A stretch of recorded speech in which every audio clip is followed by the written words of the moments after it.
बुढ़ऊ बाऊ ए बाऊ उठा बस सूर्य भगवान कपारे पे नहीं उठता ना हुआ। अरे 9 बजे था 9। ए बाबा ए बक ऊपर पड़ा नहीं चले हम जाते। ए बाबा बाबा ए बाबा बाबा कब का सुत्ता लगा। तू दुश्मन हो हमारे खटिया कैसे बैठ गए रे? अब बाबा वो दिन हम तो दारू पीने वाली अब दुश्मन अगली फिर। हाँ हमारे दुश्मन में बहुत बढ़िया दुश्मन में। अरे भैया रे भैया हम सुत्ता ले लिए रे बहुत सपना देखा थिला बाबा। जब हम सपना देले की बुढ़िया का चुम्मा लेती जब हमें दुश्मन जब कलक करे जाओ हमार जर जाला तब का आज हम गर्लफ्रेंड वाला हम देखत रहलिए सपना। हमारा सपना कर दिया भाग। अरे सुते हट रुका ए टिलुआ रे का करत है घरवा में? का बोलती ना घरी? अरे यार बुढ़वा ने मार देला हम गईली वही रास्ता तने सब मिल गए मार देला से यार। कैसे तू कुछ कहले बे? कुछ ना यार बस सुत्ता लला हम बस ऐसे ऐसे खोद देलिया और तने मार देला। तब का कर? हम कहती हो के भूत कर दो ना पर मर जा। डरवाइला तो के? हां हम और डरवाई बोके मतलब तू के मरला से ना? हां मारला था बोके डरवाई बोके। एक काम करती हम आप पूजा के सामान जो रखले को ना लियावत थी सिंदूर पिंदूर कुल ले लेती अगरबत्ती कपूर कपूर ले लेती ओकरे खटिया के ठीक देवल जी ठीक के फिर बाद ओके भूत करके डरवा देवल जी ना। बिल्कुल तो ही पता हमके कुल पता तू हमके मत बता हम कुल जानत है हम कर ले तू के मतलब ना छोड़ हम ना सारे के हमारे दोस्त बेटा है अगोरी बाबा ने तो बने के तो बाबा नहीं रे बुढ़वा के तो लगा कि तू बाबा हुआ। हां भाई से ना भाई एकदम हां ऐसे काला रे एकदम ऐसे। हां चम अगोरी बनो सामान ले आओ चिरा अगोरी बन के फिर हम ही लूटे बुढ़वा के आओ जी पांच तू जी खड़ा रहा आओ होगा आई बड़ा जल्दी आ खिले रे। देखा ये आटा है ये देखा गोरी है सिंदूर है ये कपड़ा अगरबत्ती सलाई है ये का करल जी ओकरे अरिया ऐसे छिड़क दो जी पे बुढ़वा को उठी जब कही अरे भूत कर देला फिर बा मजा आवल जी पे खूब भड़कावल जी बुढ़वा के फिर के बाद तू कहे ना कि चला बुढ़वा ए बाबा तू तो तांत्रिक के बुलावा उह निकाल उह तो आ भूत उतार सकल तब हम तांत्रिक बन के बुढ़वा के लूटब सारी तो के मला से हमारा दोस्त है मजे तो के वैसे कह दी चला चल एकदम डराए मत नहीं आज सब बताओ हां बोल ये रला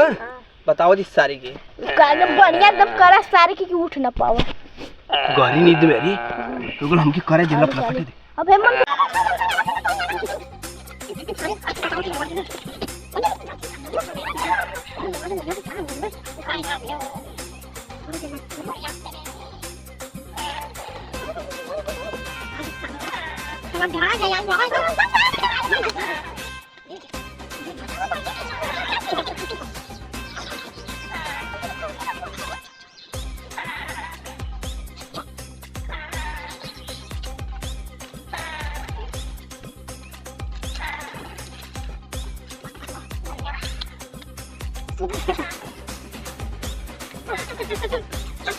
जाग दिया बा बुढ़वा भा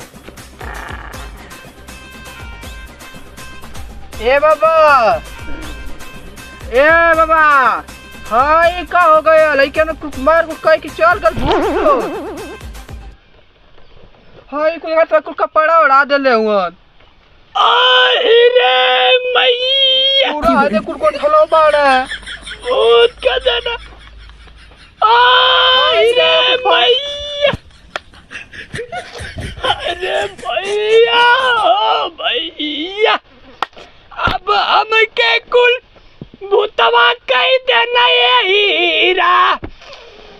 अरे भैया बहुत खतरनाक भूत कहले हमन को उतारा मत देखा बहुत अभी अकेले उठ जाता अरे कुल कपड़ा बहुत खतरनाक भूत का देना और एगो कैसे मार को कपड़ा से रे मैया। अरे का बोलो चुन्नी बाबा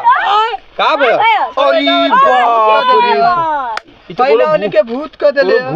रे हां मार गोरी सॉरी हमारे जिंदगी का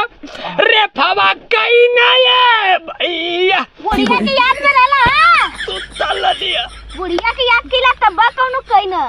भूत दूंगा अरे राजा ठीक ही देना कुल अब गईला तू तार गल जिंदगी जा बुढ़ौती खत्म आई ओ माय खोपड़ी अब टिक देना बाबा आ हिरे बप्पा कुछ पूरा छिरी गले अरे बप्पा कहिले कल उठ जा गुजिया से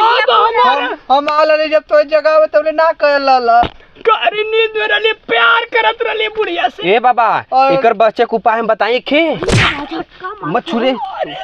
मत छू अब तू तब बचबा देखे तांत्रिक के बोलेबा तब बोला भैया बोला बोला दी हम बोला पाई भी ना बोला मन दोस्त हो गए इतना धरिया बोला हमें सब का हम खाली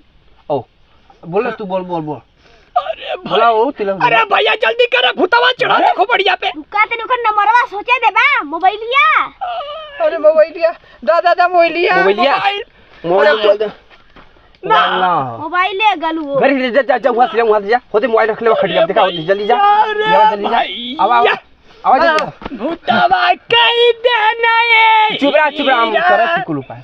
जल्दी के नंबर में आई होम अरे चुप रहा मत जा रोज का क्या बतावत ह जाए कोई घरे घरे जाओ भेजू जो ए बोला के हम लिया जाए दे मोबाइलिया बोला के लिया थी हम है जा बोला गया ना दोनों जने मजे तू ए जना बुढ़ो ख्याल रखा मजा बेटा तांत्रिक हम लेके आवत हम ना बैठा बाबूजी हम ना बैठा ए यार हमें तो यार थोड़ा जाग रहा बाजारे हां मौक जाए पत्र ही यार चोकर यार तोके नहीं तू एक काम कर तू तांत्रिक बोला तू जो तांत्रिक बोला कि मैं बाद में जाए बाजार नहीं तू पहले तू बाबा तांत्रिक बोला गया अरे जल्दी कर भैया भूतवा चढ़ा था हम खाली ना चोकर खाली है आई तांत्रिक के लेके ना हम जाते हम चोकर लिया है तू तांत्रिक के बाहर पहले भूत उतरवा हां पूरा चांद अरे हीरा हमारे जवानिया के पूरा रे फवा कहीं नहीं भाई बाबूजी आवत हवन अरे बूढ़ी अरे बाबा आवत बूढ़ी तोरे सपनवा में तो से हम प्यार करत रहली है बूढ़ी तबले कुल भूतवा टिकी के हमारे जनवा कर रे पवा कहीं नहीं है भैया हाय हो माय अरे टिल्लू बे तू तो एकदम बाबा लगत हुआ हो अरे सारे हमारे लिए कलाकार होवे त हैं तिलकधारी नाम तो कुछ सारे कोनो काम दे देखबे तिलकधारी के जान अब ना ढेर अरे बाबा तू ए तमार जान पर आने बा चलो यही से ढेर मत चाम अब ना डर हम फिर टेड़ी बात चला आवा यो भैया भूतवा चपे बाबूजी आएगी ना तांत्रिक बाबा रेलम रेल बाबा आप ठीक कर दियन डेराई मत बाबूजी डेराई मत ठीक कर दियन बाबा बाबा है सुंगत देखा तो भूतवा चुप रहा ओम रेलम ठेलम ठे फेलम फे हां यार कहीं हो खोले निकल जाए अब तू आ जा हमारे शरीर में से बाबा यह जगह है देख बाबा डर लगत देख ला रेलम रेल बाबा अरे खोपड़िया हां खोपड़ी चुप रहा खोपड़िया देख सुन कहाँ है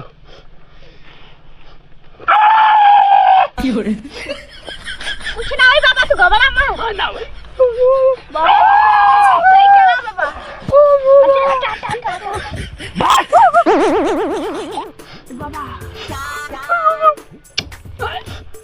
देखिए बुढ़वा हाँ मैं डर लगत ले जा बाबा ले जा अरे ले जा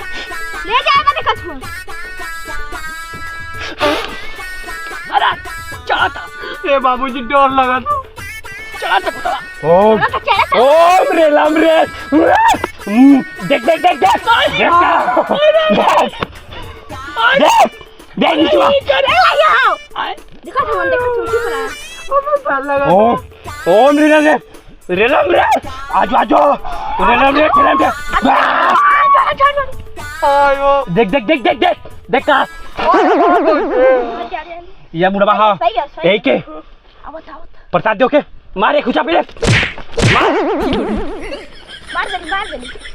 चुप एकदम हमारे बाबू के मेरे ऊपर हंसेगा रेलम रे पर हंस रहा है बुढ़ा जो भी हटा रहा हूँ भूत वो भी नहीं हटाऊंगा अगर हंसेगा तो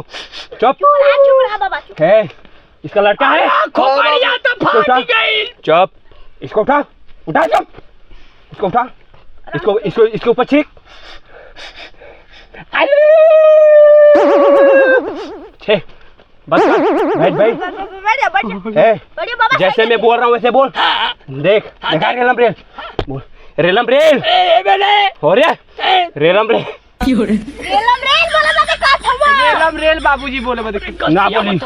ना बोली बाबूजी बोल दे ही ठीक हो जाए। नहीं बोली बोली बोल दे ये बोली यह रहल है यह हो ये ई कहिया ही करल हो कहिया कइले बता बाबा के आज सुबेरवा कल हम 9 बजे अइली हम सुतल लिया पंडित जी तेरे चाम के बाबा इतना आवाज ना सुन सका ना सुनिए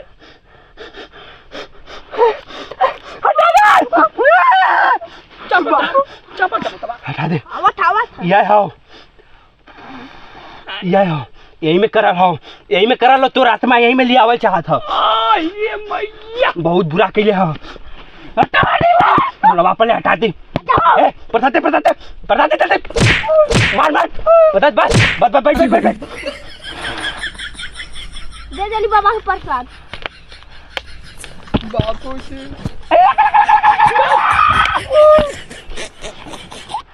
खोपड़िया कुल फाज तो मारत ए पिपरा वाली हड़िया वाली हग्गत मुठा त बैठत उठत कुल परेशान कर बाबा रेलम रेल हटा दा हग्गत मुठा त बैठत उठत कुल्ला करत पेशाब करत कुल परेशान करत जल्दी हटा दा बुढ़वा एकदम ही सबसे मुक्त हो जा हटी हट जाई बाबा चुप शांत हो थुन बाबा हां शांत हो कहां गए सुने चुप सुना दे हमके सुनवाई हड़िया में हमरे पैक हो गल तोर भूत हट गल एक हाली और प्रसाद दे रे दे बस कर ये मैया तो के घेरब तिलकधारी एक दिन हम मेरे बाद फिर आई भूतवा ना करे घेरने के लिए किसको बुलाए अभी ला देंगे ना करे निकाल देंगे अभी अरे भैया ना करे ना चल ना करे चलिए हाथ रोप बाबूजी भूत गया ऊपर पानी छिड़क हां बाबूजी भूत गया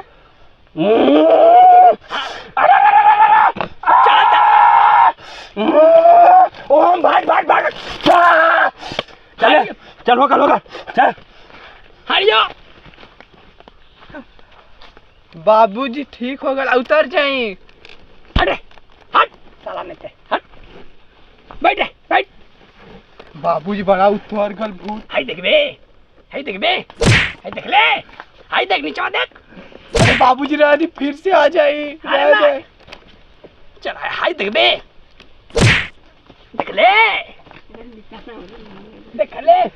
या बच गई